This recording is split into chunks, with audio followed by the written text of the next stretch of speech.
Em Feuerbach, o idealismo consiste aqui em que ele não faz simplesmente valer a relação dos homens entre si repousando sobre a inclinação recíproca, o amor sexual, a amizade, a compaixão, a abnegação, etc., tal como são em si mesmos, sem referência a uma religião particular pertencente, também para ele, ao passado, mas afirma que eles só alcançam a sua plena validade quando se lhes dá uma consagração superior sob o nome de religião. O principal para ele não é que essas ligações puramente humanas existam, mas que elas sejam aprendidas como a nova, verdadeira religião. Elas só devem valer em pleno se forem religiosamente seladas. Religião vem de religare e quer dizer, originariamente, dizer ligação. Por conseguinte, toda ligação entre dois homens é uma religião. Semelhantes artifícios etimológicos. Então, o Feuerbach deu um dibrinho do Ronaldinho linguístico, né? Ele falou: ai, religião quer dizer religar. Então, qualquer laço humano é uma religação. Semelhantes artifícios etimológicos formam o último expediente da filosofia idealista.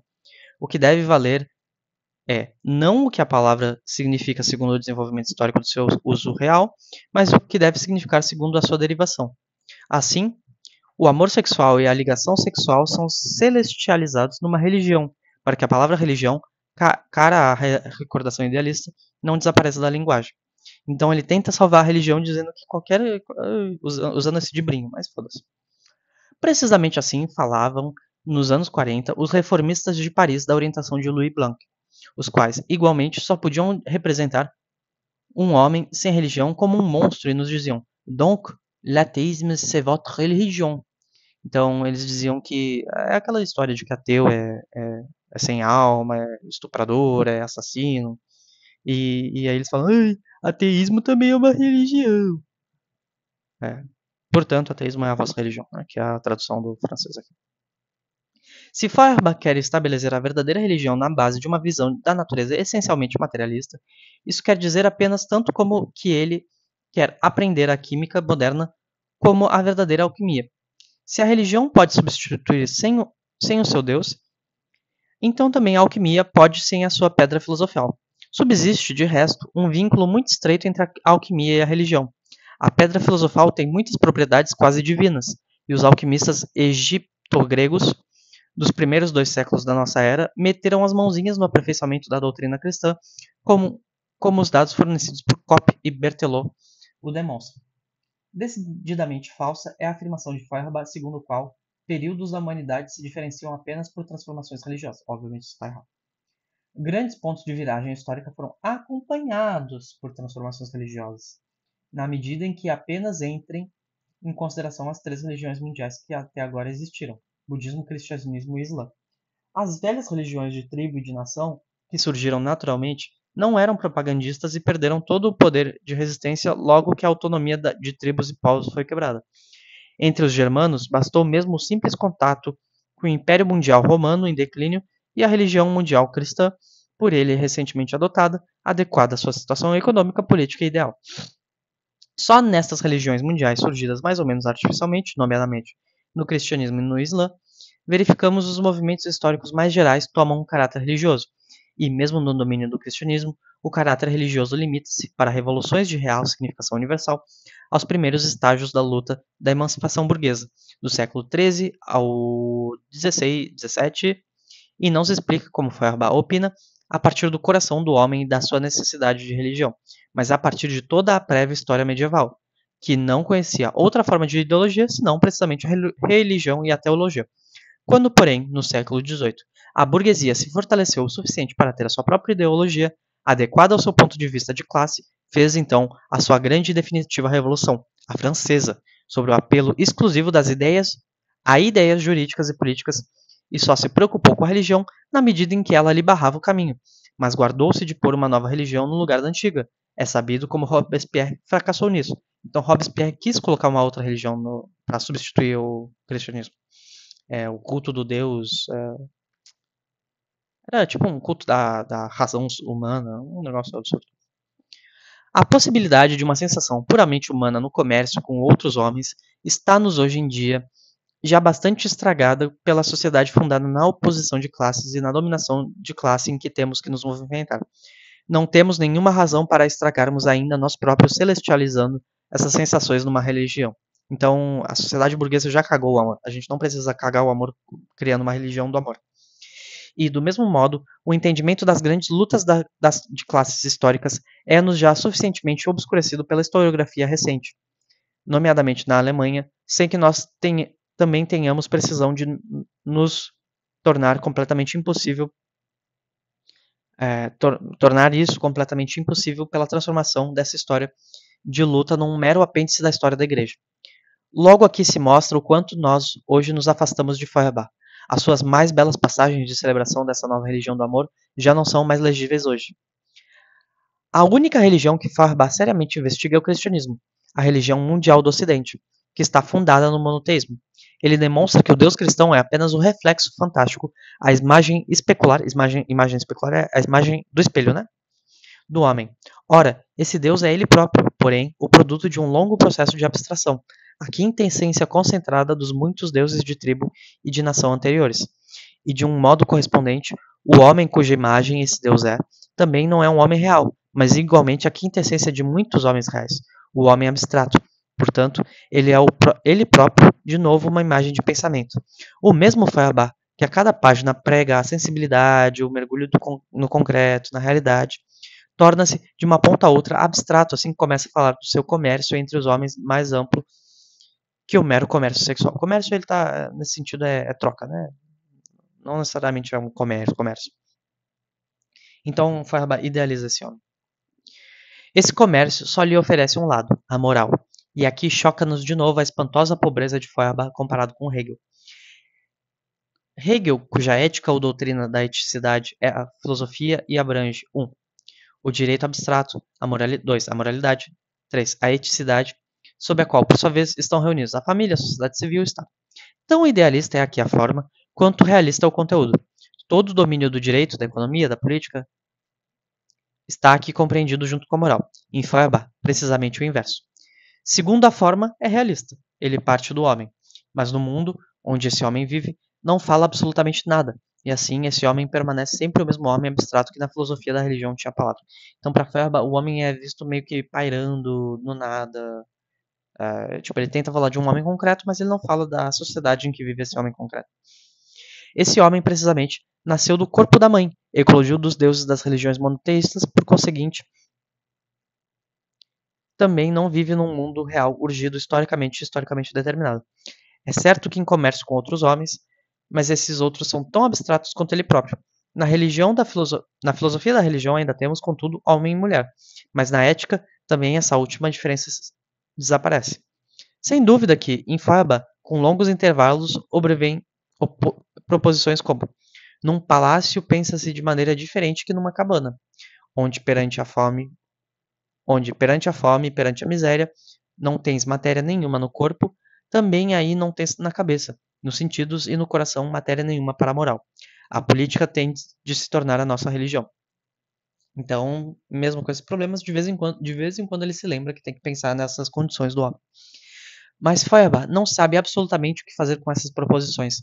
Permanecem puramente maneiras de dizer, e o próprio Stark tem que admitir que a política era para Feuerbach uma fronteira intransponível e que a doutrina da sociedade, a sociologia, era para ele uma terra desconhecida. Face a Hegel, aparece igualmente chão quer dizer rasteiro, né? É tipo ruim.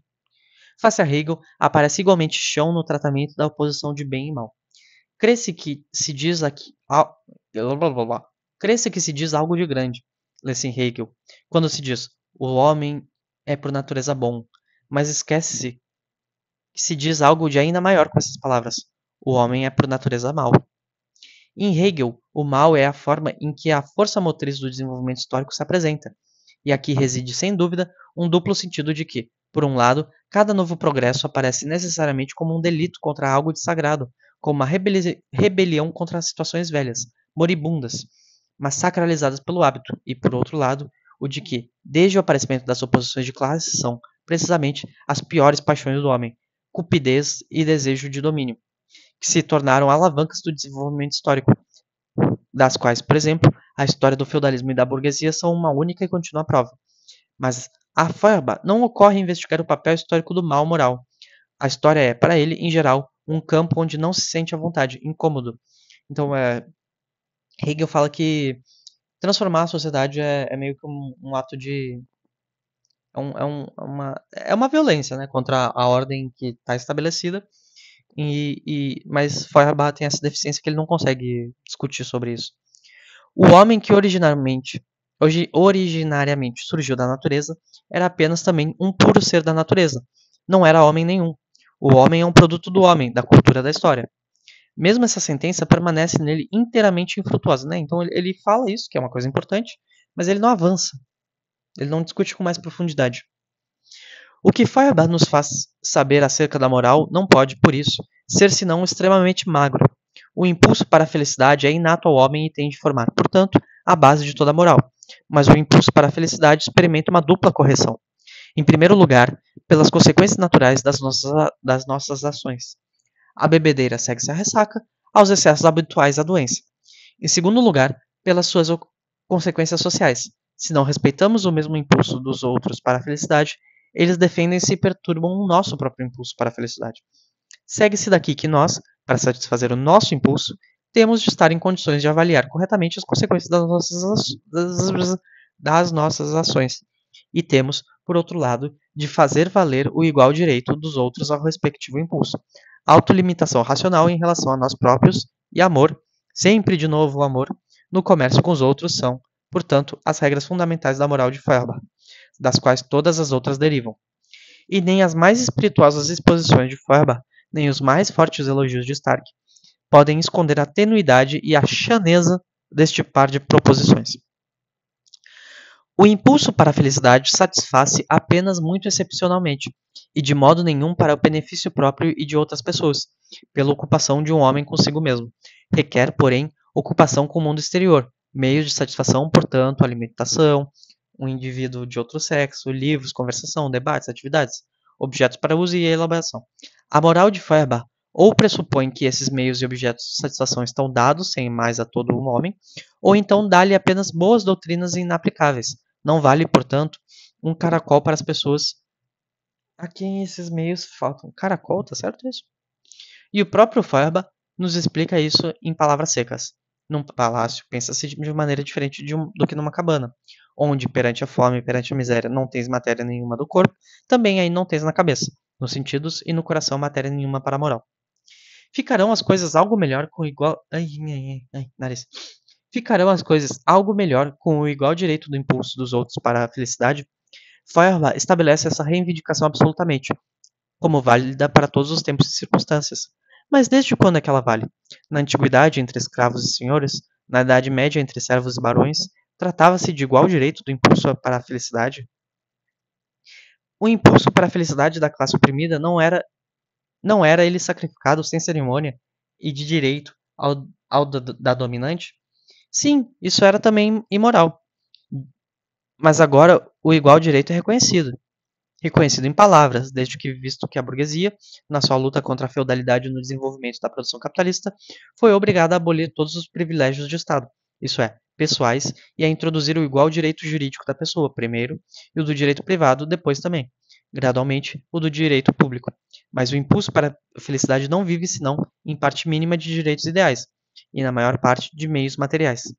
E a produção capitalista cuida de que a grande maioria das pessoas com igual direito apenas caiba o necessário a uma vida apertada, e, portanto, mal respeitada, se é que, em geral, respeita. O igual direito do impulso da maioria para a felicidade melhor do que a escravatura ou servidão o fizeram. Está ela melhor no que concerne aos meios espirituais da felicidade, aos meios de cultura? Não é o próprio mestre da escola de Sadoa um personagem mítico? Então o pessoal fala que... Então tem toda essa discussão sobre direito à felicidade, né? Que tem que pensar que tem que respeitar o coleguinha. Só que Feuerbach também, outra coisa que Feuerbach não fala é sobre as diferenças sociais entre servos, escravos e etc, né? E aí o pessoal fala, mas hoje em dia todo mundo é igual. Sim, na lei, mas na prática não, né? Mais ainda, segundo a teoria moral de Feuerbach, a bolsa de valores é o templo supremo da eticidade. Pressupondo apenas que se especula sempre corretamente. Quando o meu impulso para a felicidade me leva à bolsa, e lá eu peso tão corretamente as consequências das minhas ações que elas só me trazem vantagem e nenhum prejuízo, isso é, que eu ganho sempre, o preceito de Feuerbach é cumprido. Por esse fato, eu também não interfiro com o igual impulso do outro para a liberdade, pois o outro foi à bolsa de tão livre vontade quanto eu. E ao concluir o negócio. Só pra falar.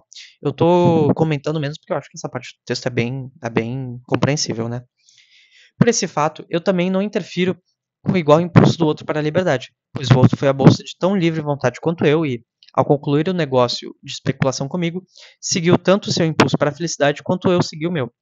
E se ele perdeu o dinheiro dele, a sua ação prova-se, precisamente por esse fato, como sendo não ética, porque mal calculada, e, ao infligir-lhe eu o castigo merecido, posso mesmo inchar-me orgulhosamente como moderno Radamanto. Radamanto é o juiz do inferno. O amor domina também na bolsa, na medida. Assistam Cavaleiros do Zodíaco. O amor domina também na bolsa, na medida em que ele não é mera frase sentimental, pois cada um encontra no outro a satisfação do seu impulso para a felicidade. E é isso mesmo o que o amor deve cumprir e como ele na prática atua. E se eu jogar com correta previsão das consequências das minhas operações, portanto, com sucesso, cumprirei todas as reivindicações mais rigorosas da moral de Feuerbach e me tornarei, ainda por cima, um homem rico. Olha só que bom. Então, seja ético, seja rico. Por outras palavras, a moral de Feuerbach está talhada pela sociedade capitalista moderna, por muito pouco que ele próprio o queira ou possa suspeitar. Então, a ética de Feuerbach é uma ética capitalista. Ai, mas o amor, sim, o amor é por toda parte e sempre o Deus mágico que, em Feuerbach, deve ajudar a ultrapassar todas as dificuldades da vida prática. E isso numa sociedade que está cindida em classes com interesses diametralmente opostos e contrapostos. Com isso, desapareceu, portanto, da sua filosofia o último resto do caráter revolucionário, e permanece apenas o velho refrão: amai-vos uns aos outros, caí no braços uns dos outros, sem diferença de sexo e de estado. Estado, nesse caso, tipo, estado social, né? Tipo, no sentido da França mesmo, é uma ideia de ser servo ou ser nobre.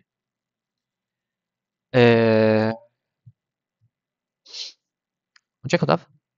Em suma, passa-se com a teoria moral de Feuerbach o mesmo do que com todas as suas predecessoras. Ela está talhada para todos os tempos, para todos os povos, para todas as situações, e precisamente por isso ela nunca, nem em parte alguma, é aplicável e permanece, face ao mundo real, tão impotente quanto o imperativo categórico de Kant. O imperativo categórico de Kant é a regra moral de Kant, né? É aquela coisa lá de age como se a atuação pudesse ser uma lei universal. Na realidade, cada classe, e mesmo cada profissão, tem a sua própria moral e quebra onde o pode fazer impunemente, e o amor, que tudo deve unir, vem à luz do dia em guerras, conflitos, processos, querelas domésticas, divórcios e a máxima exploração possível de uns pelos outros.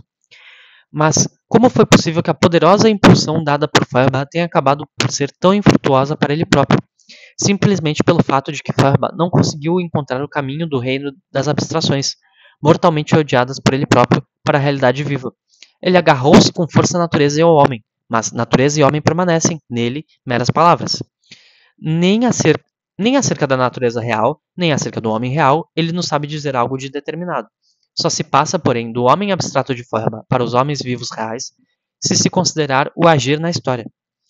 E contra isso se levanta Feuerbach, e por conseguinte, o ano de 1848, que ele não compreendeu, significou para ele apenas o corte definitivo com o mundo real, o retiro para a solidão. A culpa disso incumbe, uma vez mais, principalmente, às condições alemãs, que o deixaram definhar miseravelmente. Mas o passo que Feuerbach não deu tinha, todavia, de ser dado.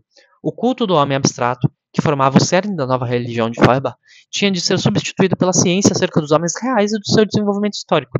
Esse desenvolvimento posterior, do ponto de vista de Feuerbach para além de Feuerbach, foi inaugurado em 1845 por Marx, na Sagrada Família, né? Heilige Familie é a Sagrada Família, que é a crítica da crítica crítica. Ai. Falta muito.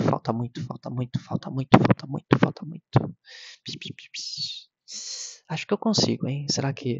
Acho que 20 minutos, será que... Essa parte do texto é bem direta, tipo, eu acho que não precisa explicar muita coisa, basta ler. Tipo, literalmente basta ler. Strauss, Bauer, Stirner e Feuerbach foram estes os prolongamentos da filosofia de Hegel. Esses são os jovens hegelianos, né? Na medida em que não abandonaram o solo filosófico. Strauss, depois da Leben-Jesu e da Dogmatik, entregou-se apenas à beletrística filosófica histórico-eclesial à la Renan. Bauer só realizou alguma coisa no domínio da gênese do cristianismo, mas aí realizou algo de significativo. Stirner permaneceu uma curiosidade. Porra, caralho, hein? Porra, destruiu os caras. Tadinhos. Stirner permaneceu uma curiosidade, mesmo depois de Bakunin o ter amalgamado com Proudhon e ter batizado essa amálgama de anarquismo. Só Feuerbach foi significativo como porra, caralho, só Feuerbach importa. Mas não só a filosofia, a pretensa ciência das ciências, pairando acima de todas as ciências particulares, abarcando-as, permaneceu para ele um limite intransponível, uma coisa sagrada e intocável, como também, como filósofo, ele permaneceu a meio caminho. Foi, por baixo, materialista e, por cima, integralista. Não acabou com Hegel criticamente. Atirou-o simplesmente para o lado como inutilizável, enquanto ele próprio, face à riqueza enciclopédica do sistema de Hegel, não chegou a nada de positivo, para além de uma empolada religião do amor e de uma magra, impotente moral. Da dissolução da escola de Hegel saiu, porém, ainda uma outra orientação, a única que realmente deu frutos, e essa orientação liga-se essencialmente ao nome de Marx. Seja-me permitido aqui um esclarecimento pessoal. Recentemente aludiu-se por várias vezes a minha cota parte nessa teoria, e, portanto, eu não posso deixar de dizer aqui as poucas palavras que arrumam esse ponto. Eu próprio não posso negar que, antes e durante a minha colaboração de 40 anos com Marx, tive certa cota parte autônoma, tanto na fundação como, nomeadamente, na elaboração da teoria. Mas a maior parte do pensamento de diretores fundamentais, particularmente no domínio econômico e histórico, e especialmente a aguda formulação definitiva dela, pertence a Marx. Engels é muito, como se diz, ele é muito, quando uma pessoa é, ai Deus, sumiu a palavra, ele é, claramente ele está passando pano dizendo que não, Marx que é o picudo, eu só dei uma contribuição singela, mas não, Engels tem luz própria. Aquilo com que eu contribuí, também Marx podia, quando muito, excetuando em alguns ramos especiais, ter muito bem chegado sem mim. Ao que Marx realizou, eu não teria chegado. Marx estava mais acima, via mais longe, abarcava mais e mais rapidamente do que todos nós, os outros. Marx era um gênio, nós, os outros, no máximo, talentos. Sem ele, a teoria não seria hoje, de longe, aquilo que é. Ela tem, portanto, também com razão, o nome dele. Não. Engels é importante, gente, pelo amor de Deus. A separação relativamente à filosofia de Hegel resultou aqui também de um regresso ao ponto de vista materialista.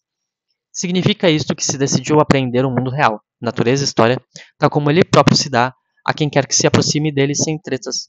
Sem tretas? Idealistas preconcebidas.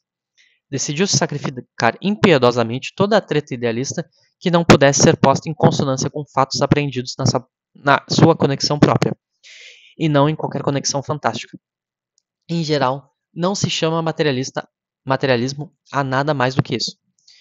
Só que era aqui que, pela primeira vez, se lidava realmente a sério com a visão materialista de mundo. Era aqui que ela era, consequentemente, posta em execução, pelo menos nas suas linhas fundamentais, a propósito de todos os domínios do saber em questão. Hegel não foi simplesmente posto de lado, partiu-se, pelo contrário, do seu lado revolucionário acima desenvolvido, do método dialético. Mas esse método, na sua forma hegeliana, era inutilizável. Em Hegel, a dialética é um autodesenvolvimento do conceito. O conceito absoluto não está dado desde a eternidade. Desconhece-se onde. Bom, vamos lá. Então, o conceito absoluto não está dado desde a eternidade. Desconhece-se onde, como também a alma viva de todo o mundo existente. Ele desenvolve-se para si próprio, através de todos os estágios preliminares que são amplamente tratados na lógica, e que estão todos contidos nele. Depois exterioriza-se, transformando-se em natureza, de onde ele, sem consciência de si próprio, disfarçado de necessidade natural, passa por um novo desenvolvimento e, por fim, volta de novo no homem à autoconsciência. Essa autoconsciência elabora-se de novo na história, a partir do estado bruto, até finalmente o conceito absoluto voltar de novo completamente a si próprio na filosofia de Hegel. Em Hegel, o desenvolvimento dialético que vem à luz na natureza e na história, isso é, a conexão causal de progredir, do inferior para o superior que se impõe através de todos os movimentos em zigue-zague e retrocesso momentâneos é, portanto, apenas o decalque do alto movimento do conceito que se processa desde a eternidade, não se sabe onde, mas, em qualquer caso, independentemente de qualquer cérebro humano pensante. Tratava-se de eliminar essa inversão ideológica. Voltamos a aprender materialisticamente os conceitos da nossa cabeça como imagens das coisas reais, em vez de aprender as coisas reais como imagens deste ou daquele estágio do conceito absoluto. Com isso, reduziu-se a dialética à ciência das leis universais do movimento, tanto do mundo exterior como do pensar humano. Duas séries de leis que, em substância, são idênticas, mas que na expressão são diversas, na medida em que a cabeça humana as pode aplicar com consciência, enquanto elas, na natureza, e até agora também, em grande parte na história humana, abrem passagem de maneira inconsciente na forma de necessidade exterior, no meio de uma série sem fim de aparentes casualidades. Desculpa. Então, para Hegel, tem todo esse movimento que o conceito ele meio que já existe desde sempre no vácuo, e aí ele se materializa na cabeça humana, e aí isso passa para a natureza e depois volta para a filosofia. Enquanto que no materialismo, primeiro as coisas existem e são aprendidas pela cabeça humana e se desenvolvem. As coisas se desenvolvem, vamos lá, as coisas existem e se desenvolvem, e depois são aprendidas pela cabeça humana. Mas com isso, a própria dialética do conceito tornava-se apenas reflexo consciente do movimento dialético do mundo real. Olha só. Mas com isso, a própria dialética do conceito tornava-se apenas reflexo consciente do movimento dialético do mundo real. E com isso, a dialética de Hegel ficava de cabeça para baixo.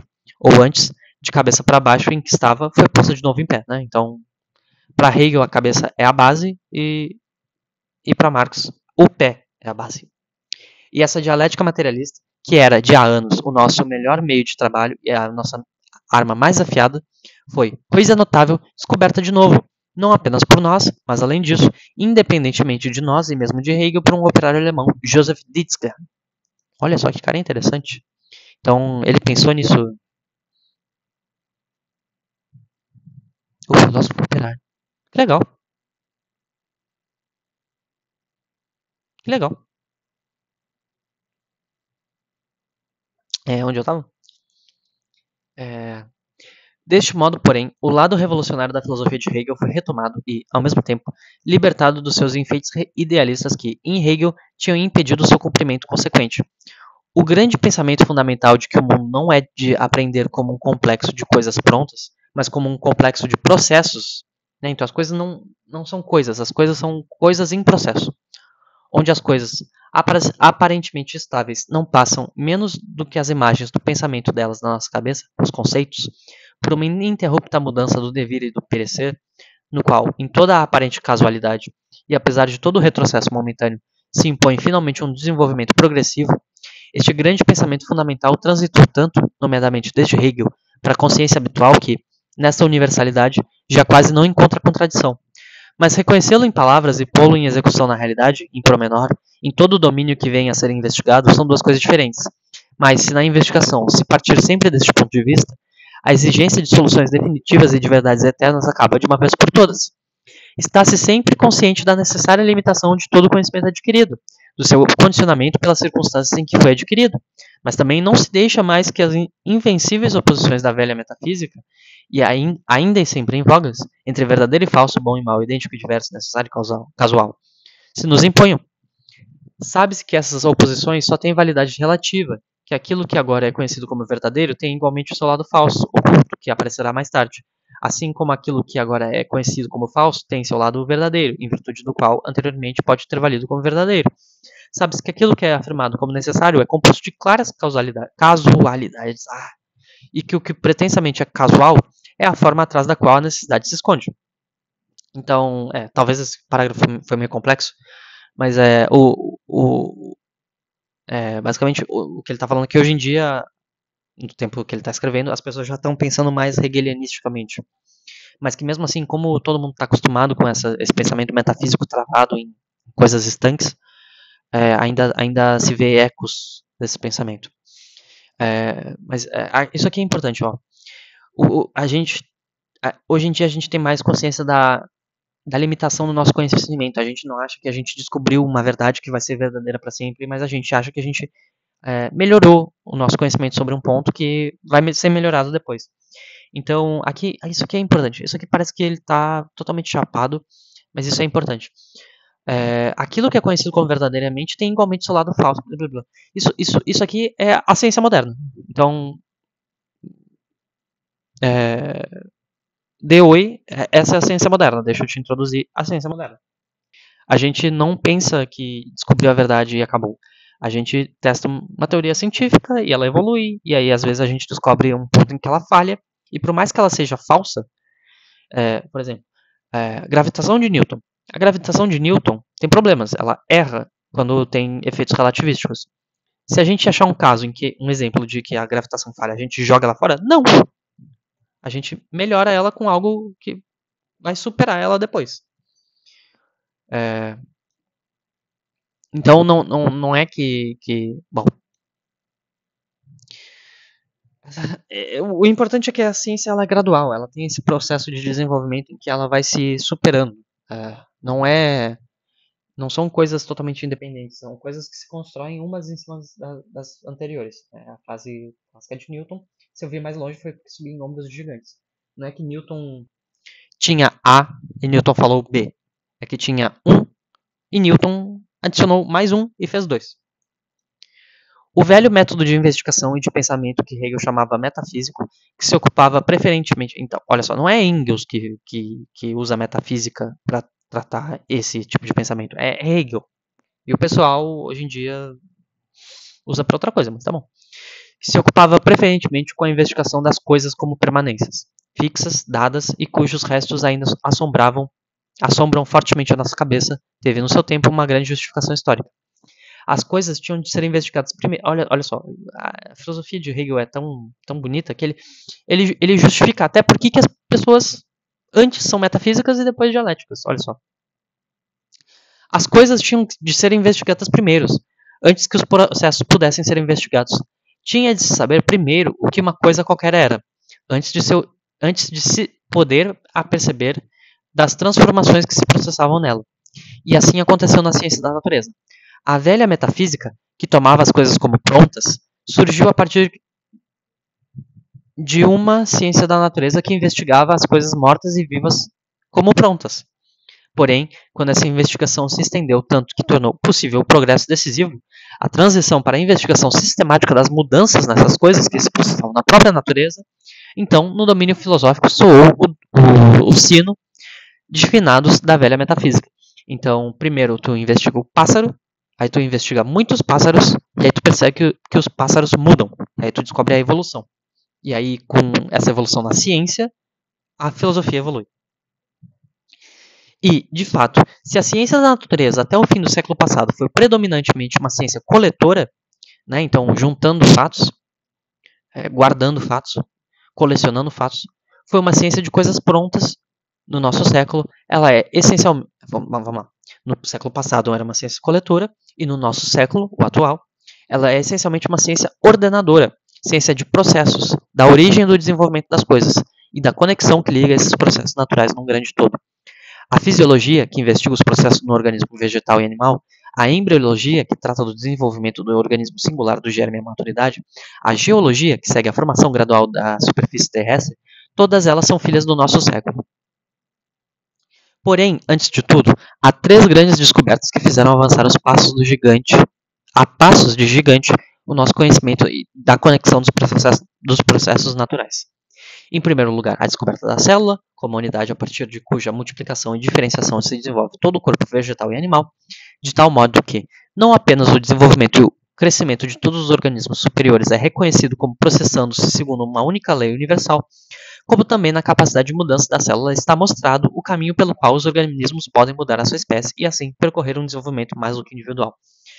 Em segundo lugar, a transformação da energia que nos mostrou todas as chamadas forças que atuam, antes do mais, na natureza anorgânica, a força mecânica e o seu complemento, a chamada energia potencial, calor, radiação, eletricidade, magnetismo, energia química, como diversas formas de manifestação do movimento universal que, em determinadas relações de quantidade, transitam de uma a outra, de tal modo que, para a quantidade de uma que desaparece volta a aparecer uma determinada quantidade de uma outra, e de tal modo que todo o movimento na natureza se reduz a esse incessante processo de transformação de uma forma noutra. Finalmente, a prova é desenvolvida com conexão pela primeira vez por Darwin de que o efetivo de produtos orgânicos na natureza que hoje nos rodeia, incluindo os homens, é o resultado de um longo processo de desenvolvimento a partir de uns poucos germes unicelulares originários e que esses, por sua vez, provieram do protoplasma ou albumina, surgidos por via química. Ai, eu tô com fome. Falta coisa pra caralho. Falta coisa pra caralho. Ai. Eu tava aqui? Eu tava antes? Eu tava aqui. Graças a essas 3 grandes descobertas e aos restantes poderosos progressos da ciência da natureza, chegamos agora ao ponto de grosso modo poder demonstrar a conexão entre os processos na natureza não apenas nos domínios isolados, mas também nos domínios isolados entre si e de, assim, poder dar uma imagem abarcante da conexão da natureza, numa forma aproximativamente sistemática, por meio dos fatos fornecidos pela própria ciência empírica da natureza. Fornecer essa imagem de conjunto era anteriormente a tarefa da chamada filosofia da natureza. Só o podia fazer na medida em que substituía as conexões reais ainda desconhecidas por conexões ideais fantásticas, na medida em que contemplava os fatos que faltavam por imagens de pensamento, preenchia lacunas reais na mera imaginação. Né? Então é aquela ideia. Isso tem uma conexão com aquela ideia de Deus das lacunas, né? Que Deus é uma explicação de tudo, e aí a ciência vai lá e explica uma coisa, e aí Deus vai se recolhendo as coisas que ainda não foram explicadas. Nesse procedimento, teve muitos pensamentos geniais, anteviu muitas descobertas ulteriores, mas também trouxe à luz do dia consideráveis contrassensos, como não podia deixar de ser. Hoje, que só é preciso aprender dialeticamente, isto é, no sentido da sua conexão própria, os resultados da investigação da natureza para se chegar a um sistema da natureza suficiente para nosso tempo, hoje que o caráter dialético dessa conexão se impõe às cabeças metafisicamente formadas dos naturalistas, mesmo contra a sua vontade, hoje a filosofia da natureza está definitivamente posta de parte. Qualquer tentativa para o seu ressuscitamento não seria apenas supérflua, seria um retrocesso. Porém, aquilo que vale para a natureza, que também é reconhecido como processo histórico de desenvolvimento, vale também para a história da sociedade em todos os seus ramos e para o conjunto de todas as ciências que se ocupam das coisas humanas e divinas. Também aqui a filosofia da história, do direito, da religião, consistiu em pôr no lugar da conexão real a ser demonstrada nos acontecimentos, uma conexão feita na cabeça do filósofo, de tal modo que a história foi apreendida no todo como nas suas partes singulares, como a realização gradual de ideias, e antes de mais nada, naturalmente, sempre só das ideias prediletas do próprio filósofo. De acordo com... então alguns vão dar foco para a religião, outros vão dar foco para o direito, mas sempre o que estava movendo a história é uma grande ideia.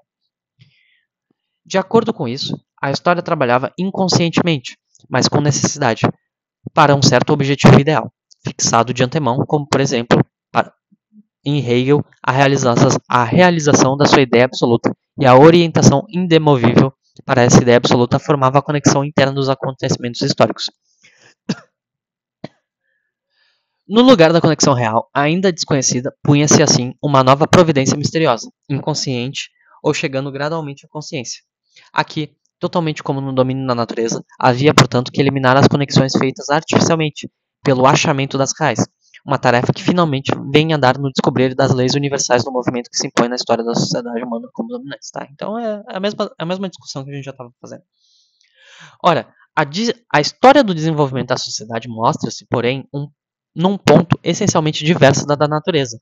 Na natureza, na medida em que deixemos fora de consideração a retroação do homem sobre a natureza, há puramente fatores cegos, desprovidos de consciência, que atuam uns sobre os outros e em cujo jogo recíproco a lei universal se faz valer.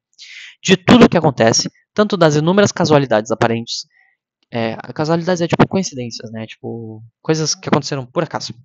Casualidades aparentes que são visíveis à superfície, como dos resultados finais, que demonstram a conformidade a leis no interior dessas casualidades, nada acontece como objetivo consciente querido.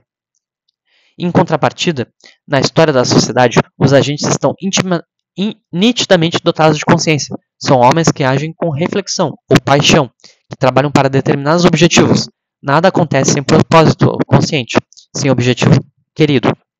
Mas essa diferença, por muito importante que seja para a investigação histórica, nomeadamente de épocas e eventos singulares, não altera em nada o fato de que o curso da história é regido por leis internas universais, pois também aqui, apesar dos objetivos conscientemente quistos, de todos os indivíduos, domina aparentemente a superfície, grosso modo, o acaso. Só raramente acontece o quisto.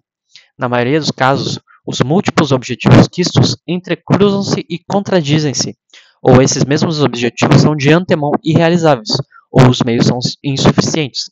Assim, os choques das inúmeras vontades individuais e ações individuais conduzem a um estado que é totalmente análogo ao que domina na natureza desprovida de consciência. Os objetivos das ações são quistos, mas os resultados que realmente decorrem das ações não são quistos, ou na medida em que primeiro parecem contudo corresponder ao objetivo quisto, têm finalmente consequências totalmente diferentes das quistas. Os acontecimentos históricos aparecem assim, de grosso modo, como que igualmente dominados pela casualidade, mas lá onde a superfície, o acaso conduz o seu jogo, ele está sempre dominado por leis internas e ocultas, e trata-se apenas de descobrir essas leis. Bom, tá em português, né? Tipo, esse parágrafo, talvez a linguagem seja um pouco complexa, mas eu acho que não, lendo com cuidado dá para entender. Os homens fazem a sua história, ocorra ela como ocorrer, perseguindo cada um os seus próprios objetivos quistos conscientes. E a resultante dessas várias vontades que agem em diversas direções e da sua influência múltipla sobre o mundo exterior é precisamente a história. Trata-se, portanto, também daquilo que muitos indivíduos querem. A vontade é determinada por paixão ou reflexão, mas as alavancas que, por sua vez, determinam a paixão ou a reflexão são de uma espécie muito diversa. Então, vamos lá. O ser humano faz a história, mas tem esse ponto do choque das vontades. Tem gente que quer ir para lá, tem gente que quer ir para cá. E também tem essa questão de que nem sempre quando tu quer fazer uma coisa, tu sabe como fazer, ou tu tem como fazer, ou tu tenta fazer, mas na verdade tu tem outra consequência. E também tu não controla aquilo que tu quer. Tu pode querer, mas tu não pode querer. Tipo, por exemplo, eu quero comer, mas eu não decidi querer comer. Sabe? Então tem gente que quer... É isso aí, né? Em parte podem ser objetos exteriores, em parte móveis, ideais, ambição, entusiasmo pela verdade e pela justiça, ódio pessoal, ou também puros caprichos individuais de toda a espécie. Mas, por um lado, vimos que as várias vontades individuais ativas na história, na maioria dos casos, produzem resultados totalmente diferentes dos quistos, frequentemente, profundamente, os contrapostos. Às vezes tu tenta fazer uma coisa, mas dá errado. E que, portanto, para o resultado conjunto, os seus móveis são de subordinada significação. Por outro lado, pergunta-se ainda, que forças impulsionadoras estão, por sua vez, por detrás desses móveis, que causas históricas tomam, na cabeça dos agentes, as formas de tais móveis? O velho materialismo nunca se pôs essa questão. A sua concepção da história, na medida em que, em geral, ele tenha uma, é, portanto, também essencialmente pragmática.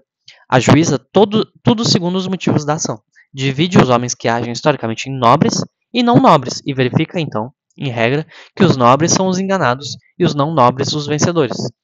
Do que se segue, então, para o velho materialismo, de que do estudo da história não resulta muito de edificante, e que, para nós, que, no domínio da história, o velho materialismo se tornou infiel a si próprio, porque toma as forças motrizes ideais aí atuantes como causas últimas, em vez de investigar aquilo que está por detrás delas.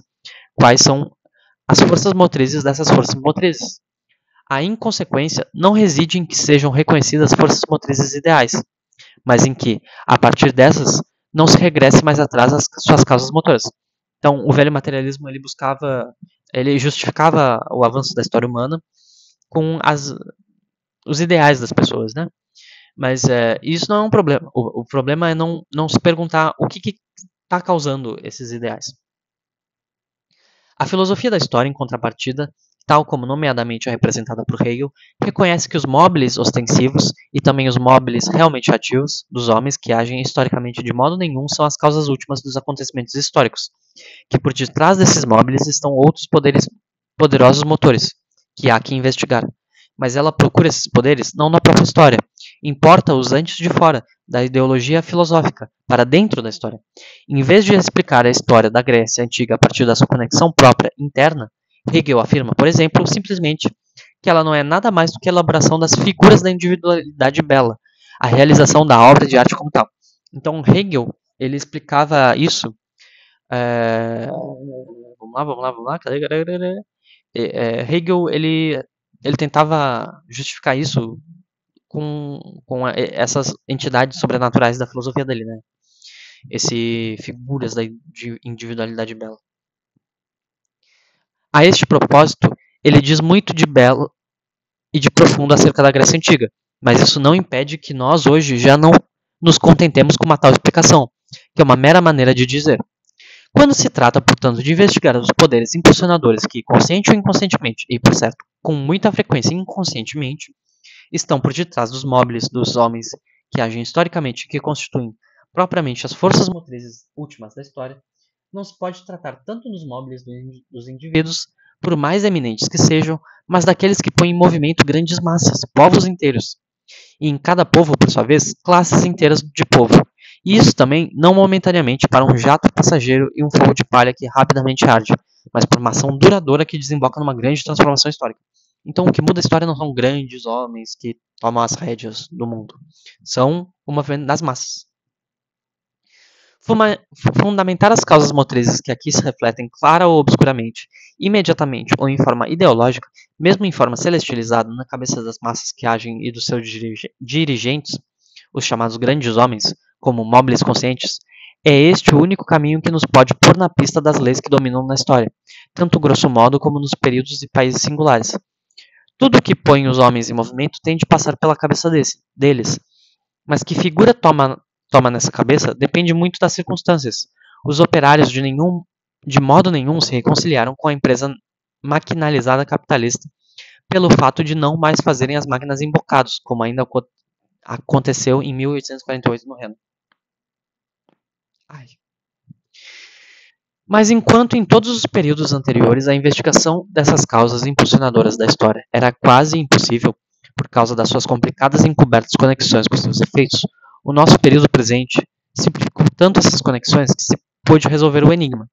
Desde a efetivação da grande indústria, portanto, pelo menos desde a paz europeia de 1815, não foi mais segredo para homem nenhum em Inglaterra que lá toda a luta política gira em torno das pretensões à dominação de duas classes. A aristocracia possuidora de terra, landed aristocracy, e a burguesia, middle class. Em França, com o regresso dos Bourbon, ganhou-se consciência do mesmo fato. Os historiógrafos do tempo da Restauração, de Thierry, Aguizot, Minet e Thiers, por toda a parte falam disso como a chave para o entendimento da história francesa desde a Idade Média. E desde 1813, em ambos os países, a classe operária, o proletariado, foi reconhecido como o terceiro lutador por essa dominação. As relações simplificaram-se tanto que tinham que se fechar os olhos premeditadamente para não ver na luta dessas três grandes classes e no conflito dos seus interesses a força impulsionadora da história moderna, pelo menos nos dois países que progrediram mais. Então, quando tem o surgimento da grande indústria, fica óbvio que o que está movendo a história desses países é a luta entre essas classes.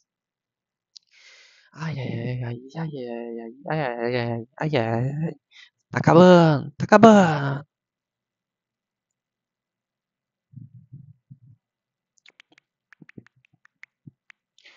Como tinham, porém, surgido essas classes?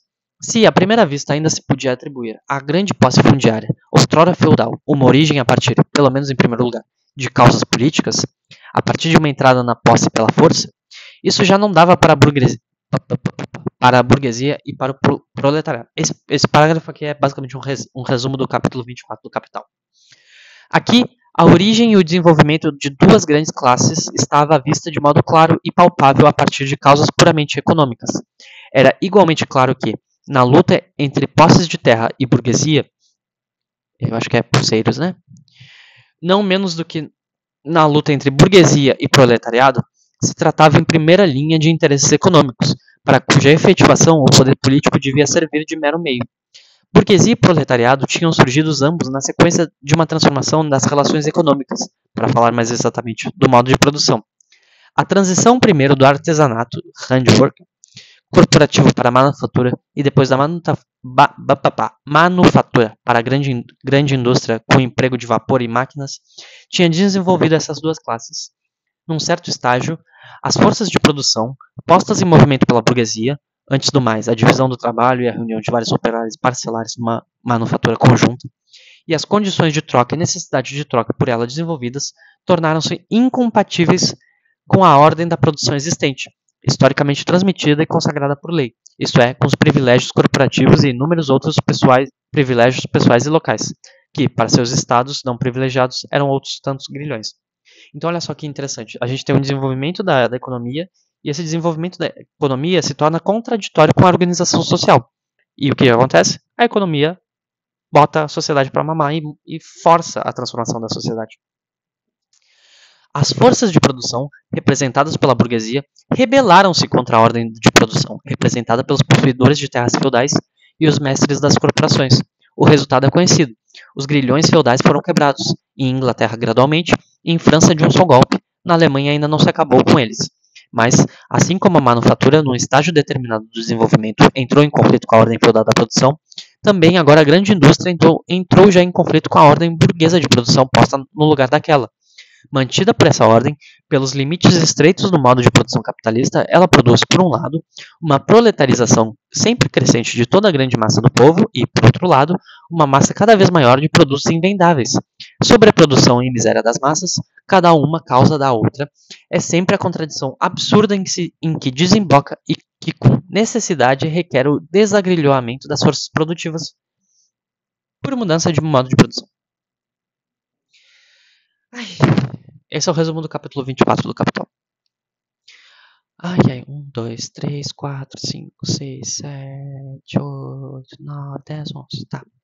Vai dar. Confia em mim, vai dar. Isso aqui. Na história moderna, pelo menos, está, portanto, demonstrado que todas as lutas políticas são lutas de classe e que todas as lutas de emancipação das classes, apesar da sua forma necessariamente política, pois a luta de classes é uma luta política, giram finalmente em torno da emancipação econômica. Pelo menos aqui, o Estado, a ordem política, é subordinado. A sociedade civil, o reino das ligações econômicas, é o elemento decisivo. A visão tradicional, que Hegel também partilha, via no Estado o elemento determinante, na sociedade civil o elemento por ele determinado. Então, para Hegel, o Estado criava a sociedade civil. Na verdade, é o contrário, a sociedade civil cria o Estado. A aparência corresponde a isso. Assim como no homem individual, todas as forças impulsionadoras das suas ações têm de passar pela cabeça dele, têm de se transformar em móveis da sua vontade para o levar a agir. Também todas as necessidades da sociedade civil, qualquer que seja precisamente a classe que domina, têm de passar pela vontade do Estado para obter validade universal na forma de leis. Esse é o lado formal das coisas, que se compreende por si, só que se pergunta qual é o conteúdo que essa vontade apenas formal, tanto no indivíduo como no Estado, tem. E de onde vem esse conteúdo? Por que é que precisamente este não outro é quisto? Se perguntarmos isso, verificamos que, na história moderna, a vontade do Estado está grosso modo determinada pelas necessidades mutáveis da sociedade civil, pela supremacia desta ou daquela classe, e, em última instância, pelo desenvolvimento das forças produtivas e das relações de troca. Mas se já nos nossos tempos modernos, com os seus meios de produção e de comunicação gigantescos, o Estado não é um domínio autônomo com desenvolvimento autônomo, mas a sua existência, tal como o seu desenvolvimento são, em última instância, de explicar a partir das condições econômicas da vida da sociedade, isso tem de valer ainda muito mais para todos os tempos anteriores, em que a produção da vida material dos homens ainda não era empreendida com estes abundantes recursos, em que, portanto, a necessidade dessa produção tinha de exercer ainda uma dominação maior sobre os homens. Se o Estado ainda hoje, no tempo da grande indústria e dos caminhos de ferro, é grosso modo apenas o reflexo, em forma concentrada, das necessidades econômicas da classe que domina a produção, isso teria ainda muito mais de ser assim numa época em que a geração de homens tinha de consagrar uma grande parte de longe maior seu tempo total de vida à satisfação das necessidades materiais. Estava, portanto, muito mais dependente delas do que nós estamos hoje. A investigação da história de épocas anteriores, desde que concluída seriamente por esse lado, confirma isso numa riquíssima medida. Porém, evidentemente, isso não pode aqui ser tratado, porque é longo. Se o Estado e o direito público são determinados pelas relações econômicas, também, evidentemente, é o direito privado que, essencialmente, sanciona apenas as ligações econômicas normais existentes nas circunstâncias dadas entre os indivíduos. A forma em que isso acontece pode, porém, ser muito diversa. Pode, como aconteceu na Inglaterra, em consonância com todo o desenvolvimento nacional, conservar-se em grande parte as formas do velho direito feudal e dar-se-lhes um conteúdo burguês, introduzindo por debaixo do nome feudal diretamente um sentido burguês. Mas também se pode, como na Europa Ocidental continental, tomar por base o primeiro direito mundial de uma sociedade produtora de mercadorias, o direito romano, com a sua inultrapassável e incisiva elaboração de todas as ligações jurídicas essenciais de simples possuidores de mercadorias, comprador e vendedor, devedor e credor, contrato, obrigação, pelo que, para proveito de uma sociedade ainda pequeno-burguesa e semi-feudal, ou se pode reduzi-lo simplesmente ao nível dessa sociedade pela prática judicial, direito comum. Então tem dois tipos de direito, o direito romano, o direito common law, civil law, etc. Tem o direito esse direito comum é o direito dos costumes, que é o que rege na Inglaterra. Na Europa que foi romanizada, o direito romano ele é um direito de códigos, né? Então, a lei tem que estar escrita para ela valer, não basta ter a tradição. Ou então, com a ajuda de juristas pretensamente esclarecidos, moralistas, pode-se elaborá-lo num código à parte, correspondente a esse estado da sociedade. Código esse que, nessas circunstâncias, será também mau juridicamente. Pelo que, porém, se pode também, após uma grande revolução burguesa, elaborar na base, precisamente, desse direito romano, um código da sociedade burguesa tão clássico como o Código Civil napoleônico francês. Se, portanto, as normas jurídicas burguesas apenas expressam as condições econômicas da vida em sociedade em forma jurídica, isso pode, portanto, acontecer bem ou mal, segundo as circunstâncias. No Estado, mostra-se-nos o primeiro poder ideológico sobre o homem. A sociedade cria para si um órgão que, para a salvaguarda dos seus interesses comuns, face a ataques internos e externos. Esse órgão é o poder de Estado. Então, o Estado surge como um meio de organizar a vida social para que ninguém se mate. Mal após ter surgido, esse órgão autonomiza-se face à sociedade. E isso tanto mais quanto mais ele se torna órgão de uma classe determinada, que faz valer diretamente a dominação de classe. Então, esse órgão que surge para reger a vida social logo é dominado pela classe dominante. A luta da classe oprimida contra a classe dominante torna-se necessariamente uma luta política, uma luta, antes do mais, contra a dominação política dessa classe.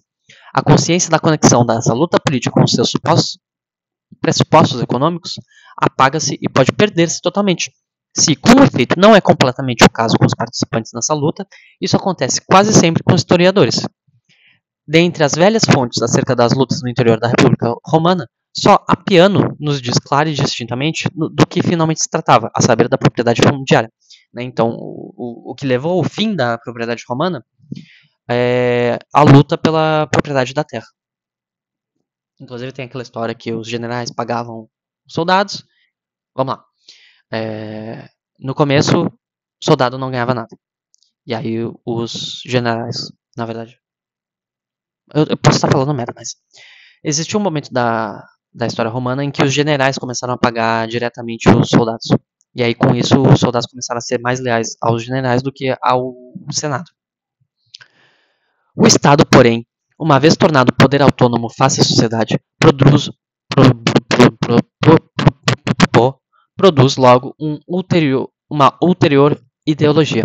Nos políticos de profissão, nos teóricos do direito público e nos juristas do direito privado, nomeadamente por maioria de razão, perde-se a conexão com os fatos econômicos, porque em cada caso individual os fatos econômicos têm de tomar a forma de motivos jurídicos, para serem sancionados sob a forma de lei, e porque, ao fazê-lo, há também evidentemente que ter em consideração todo o sistema jurídico já em vigor, e por tudo isso, a forma jurídica deve, então, ser tudo e o conteúdo econômico nada. Direito público e direito privado são tratados como domínios autônomos, que têm o seu desenvolvimento histórico independente, são capazes em si mesmos de uma exposição sistemática e a requererem através de consequente extirpação de todas as contradições internas. Ideologias ainda superiores, isso é, que se afastam ainda mais da base econômica, material, tomam a forma da filosofia e da religião. Aqui a conexão das representações com as suas condições materiais de existência torna-se sempre mais complicada, sempre mais obscurecida por elos intermediários. Mas ela existe.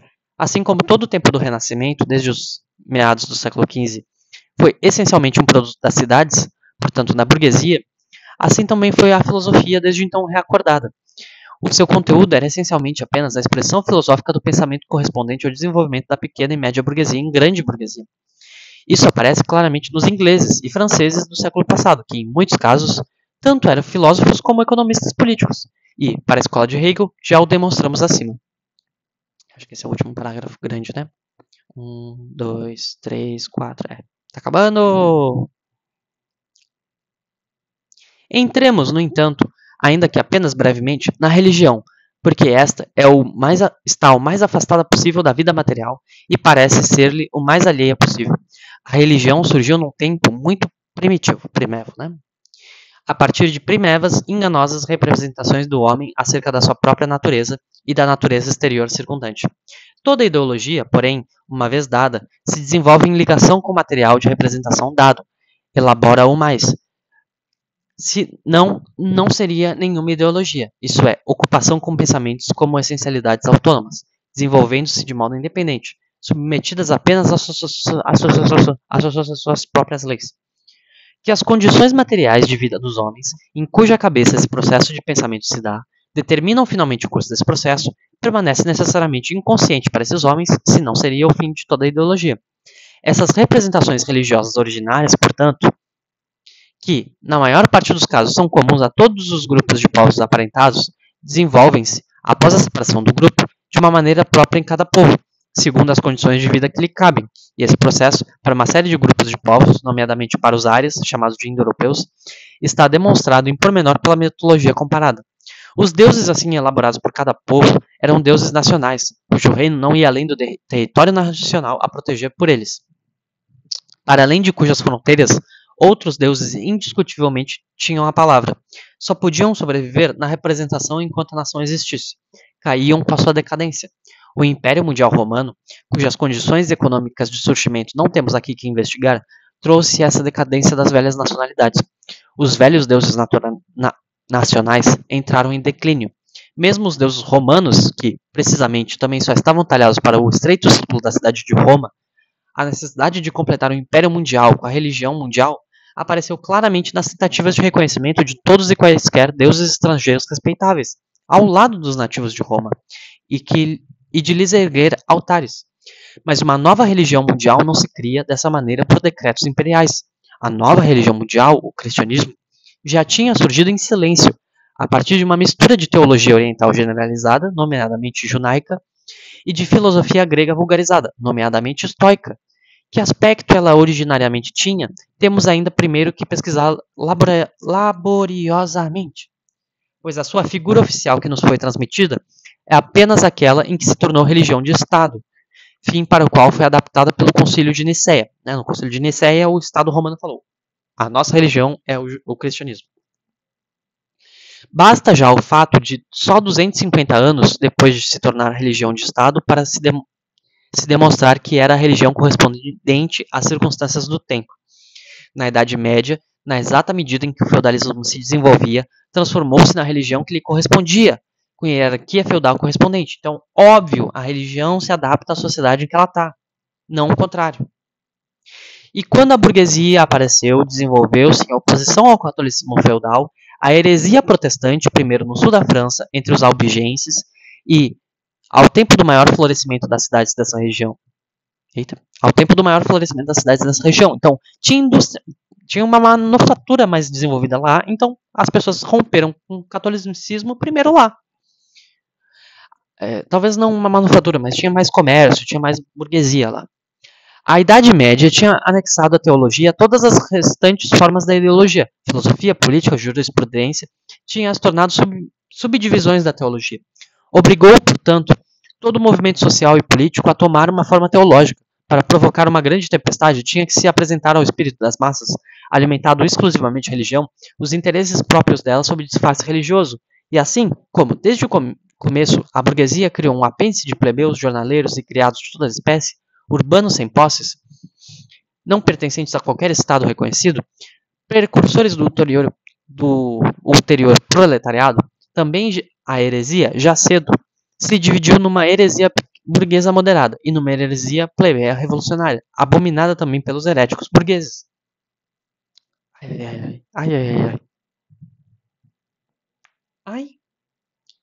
A inextirpabilidade da heresia protestante correspondia à invencibilidade da burguesia ascendente. Quando a burguesia se fortaleceu o suficiente, a sua luta, até aí predominantemente local, com a nobreza feudal, começou a tomar dimensões nacionais. A primeira grande ação teve lugar na Alemanha, foi a chamada Reforma, do Lutero. A burguesia não era suficientemente forte, nem estava suficientemente desenvolvida, para poder reunir sob a sua bandeira os outros estados rebeldes, né, as outras classes, entre aspas, rebeldes. Os plebeus da cidade, a baixa nobreza e os camponeses no campo. Primeiro, a nobreza foi abatida. Os camponeses levantaram-se numa insurreição que formou o ponto culminante de todo esse movimento revolucionário.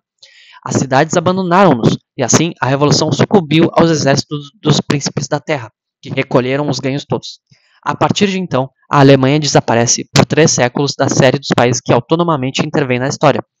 Mas, ao lado do alemão Lutero, tinha havido o francês Calvino.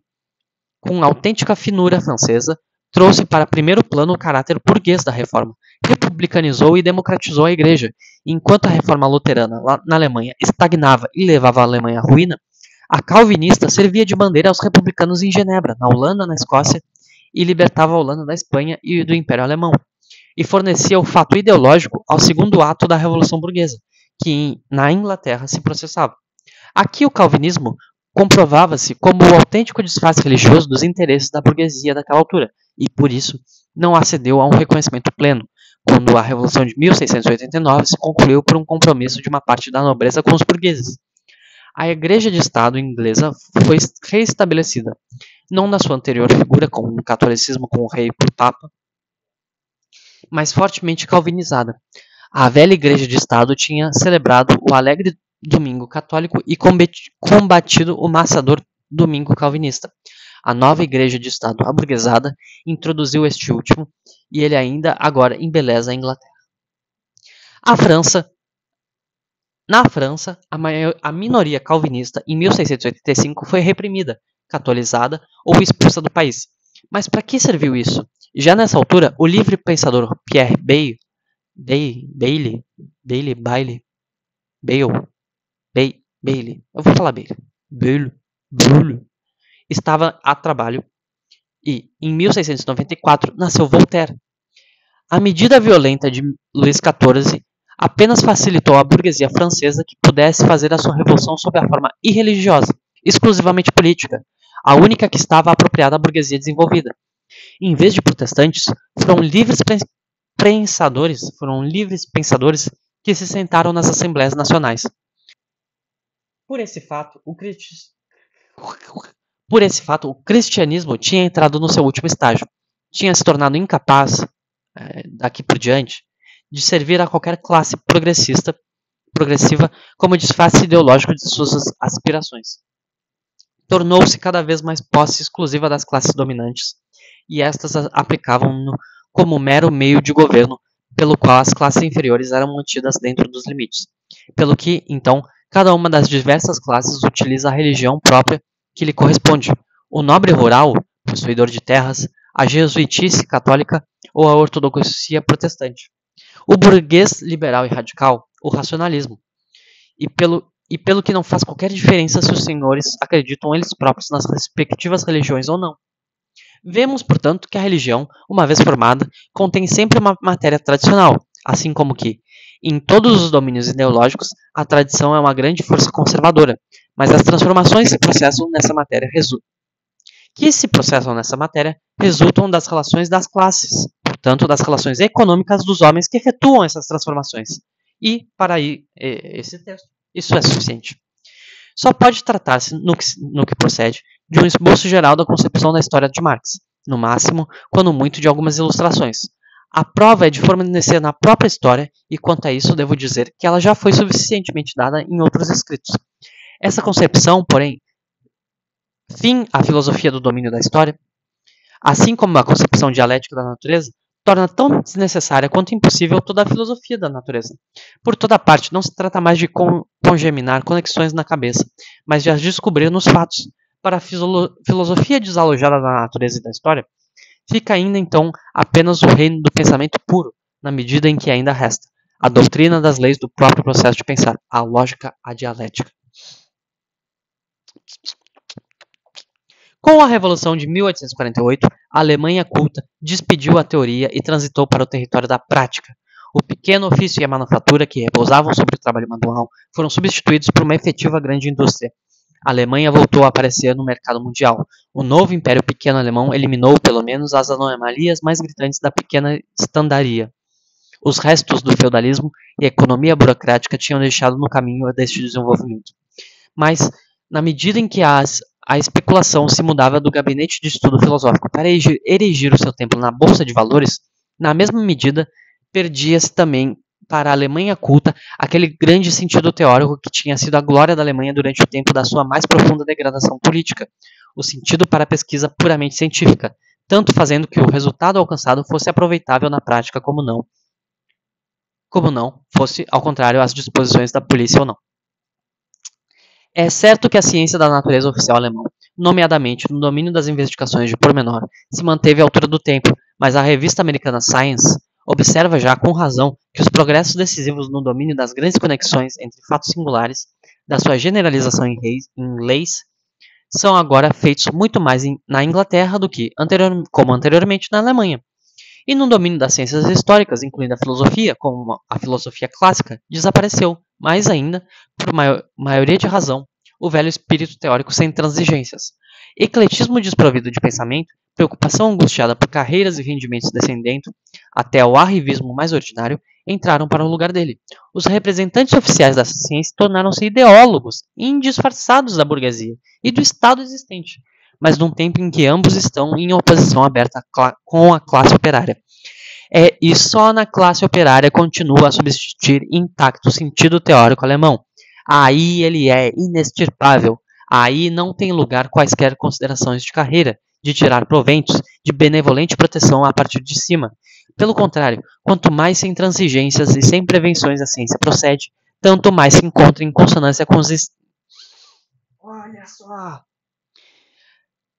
Olha só. Cadê? Pelo contrário, quanto mais sem transigências e sem prevenções a ciência procede, tanto mais se encontra em consonância com os interesses e as aspirações dos operários. A nova orientação, que reconheceu na história do desenvolvimento do trabalho a chave para o entendimento da história conjunta da sociedade, dirigiu-se de antemão preferencialmente à classe operária, e encontrou aí a receptividade que não procurou nem esperava da ciência oficial.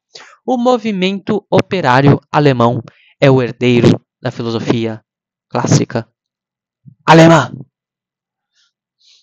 Obrigado.